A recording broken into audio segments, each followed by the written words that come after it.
What kinds of social media websites or apps do you use? Snapchat, Instagram, YouTube, Facebook, Twitter.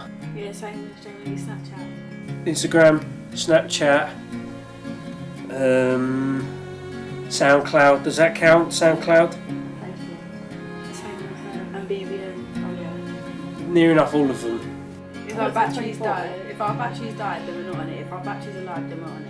Basically. It's just a great way for me to share things I've made, like YouTube and SoundCloud. I get to share my bits and pieces. Isn't it? Yeah. It's a way to talk to people as well, so you don't feel like you're by yourself all the time. Yeah. Because I can keep in contact with friends that I don't get to see very often.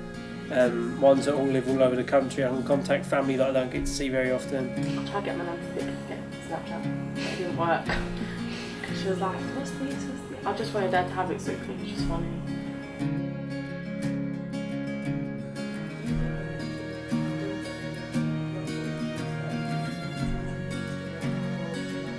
Well, it can be, but then again, there should be precautions taken by the adult to watch what the child is doing. Because you get people who tend to be younger, and then the younger people don't really realise because they just think, like, for example, like when you're lower and you're like year 7, you wouldn't really realise because you wouldn't think of it. You'd just be like, oh yeah, like. A child has stumbled upon a certain website they shouldn't have.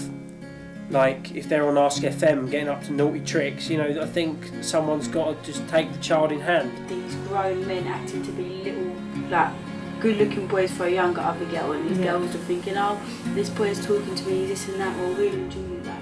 He's a catfish. With certain children's television shows, people like to parody them. So then they come across, so they've cut them up so they become a bit more rude, a bit more funny for the older audience, which is something else parents have got to look out for. They've got to sort of read the descriptions of things and see, right, this is suitable, keep on with this guy or whatever, and it's just the parents really, because children can't really be accountable for what they're doing. People have got rude to me on Snapchat, Facebook and Instagram. I used to have big YouTube arguments with people about stuff which wasn't fun. I used to get a bit of abuse on Ask FM, but I didn't really take much notice of that. But really and truly every social media website has got any of that sounds a billion anyway. You know, I used to get the odd troll and I'd be just like, you know, do one and stuff. But apart from that, not a lot really. But stuff like social media, you just got to sort it out yourself because you put yourself on that website. You made that account, so you got to sort it out yourself before, you know, it gets out of hand.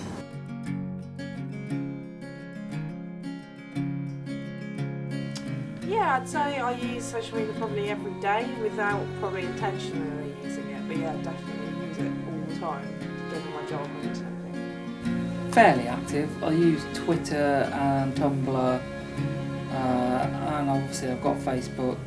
I know a couple of photography ones as well, Instagram and IM, but I don't.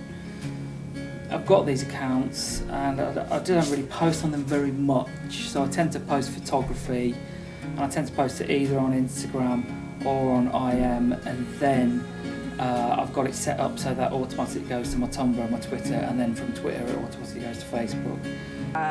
Facebook I find it used for personal reasons, especially given like quite a lot of my family, or my mum certainly lives abroad, so it's a good way of communicating to her what's going on in my life.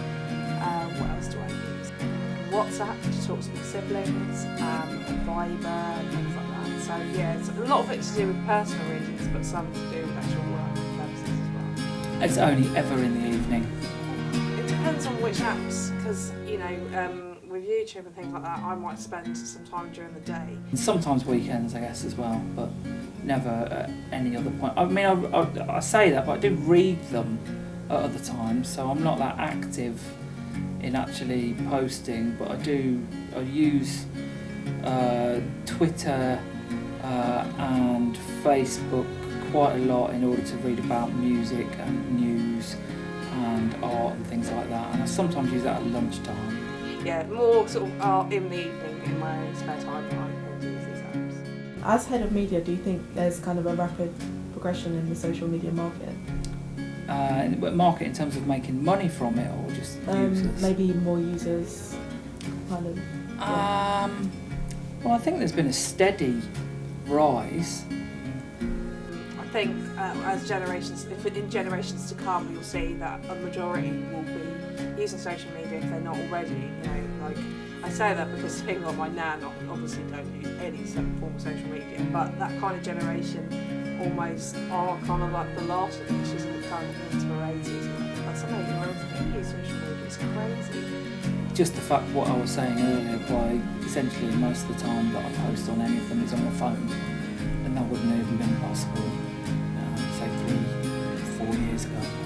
So in that sense, I guess it is, and I suppose that one of the really interesting things about a lot of social media, like whatever it is, whether it's Twitter or Flickr or Facebook or whatever, is it's actually becoming the news. Do you think social media has kind of helped educationally in schools or in teaching media? Yeah, I think it does. I genuinely think it does. I think it's a really good place to you know, obviously, you know, a key thing that we do as well as actually posting on there is follow people. Yeah, definitely, because so much of what we see nowadays is through social media. Now you've got, so I'll refer back to the kind of not Ryan Gallagher, no, what's his name? Ryan Giggs, yeah. So I'll refer back to the Ryan Giggs story where, you know, he'd had this massive affair, but in the news they could only report that it was some famous footballer, they couldn't go into details, but everybody knew it was Ryan Giggs because Twitter had released it. I'm not saying that that's a good thing, because obviously people have got a sense of privacy, and that's kind of where the negative things of social media come into it. You know, that anyone's got the right to freedom of speech, but actually how much freedom should we be giving certain people in society? But in that case, it was kind of like where news stories were kind of being propaganded by the people, by the public persona. And I think in some ways that's good, and in some ways that's negative. But in terms of my teaching and using social media, it can be really great. You can learn lots through of views through Twitter and things like that. So often when students are asked to do questionnaires and things, I say post them onto Facebook, post them onto Twitter. Yeah, you might get some respondents who don't take it seriously, but a lot of people will be willing to give their opinion and in a proper sort of forum, I guess. As head of media, do you think there's kind of a rapid progression in the social media market?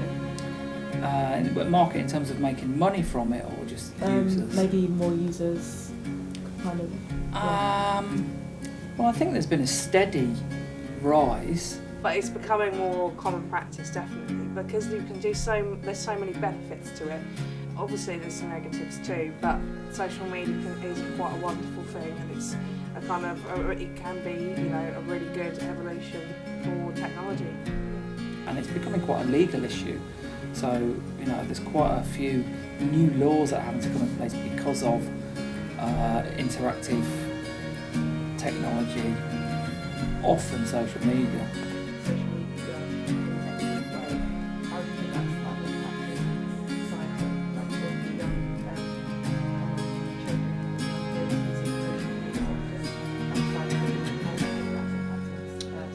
That's massive, isn't it? It's such a massive interview. I mean, you know, when I was at school, you'd get face-to-face bullying. Now it's all, you know, not all of it's online, but quite a lot of it is online. You know, through these kind of WhatsApp forums or BB Messenger.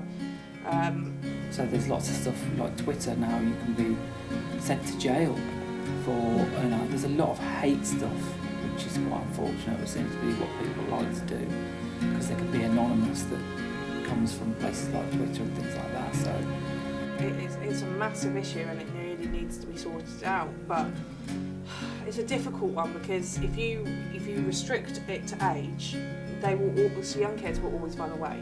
You know, you've got, you know, someone in my family who's like in primary school has their own Facebook account. I mean, it just shouldn't be allowed, really. I've refused to add that person as well, because I just don't think it's appropriate for them to be seeing my post in my own private bubble of my life.